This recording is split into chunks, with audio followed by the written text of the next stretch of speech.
आप जो भी काम कर रहे हैं उसे छोड़िए, पहले ये वीडियो देखिए और इसको आपको शेयर भी करना पड़ेगा।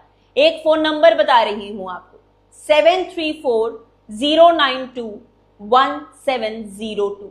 इस नंबर को ध्यान से देखिए, चाहे तो कहीं लिख लीजिए, रट मारिए, याद रखिएगा।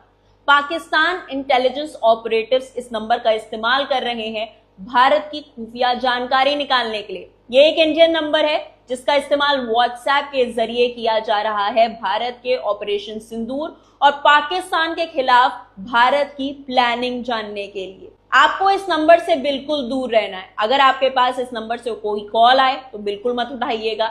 अगर आपके पास इस नंबर से व्हाट्सएप पर कोई मैसेज आए तो बिल्कुल भी जवाब नहीं देना है, चाहे तो आप इस नंबर को ब्लॉक कर दीजिएगा। बहुत ही जरूरी जानकारी है ये, इसे ज्यादा से ज्यादा आप शेयर कीजिएगा अपने सभी घर वालों के साथ, दोस्तों के साथ, सभी जानने वालों के साथ।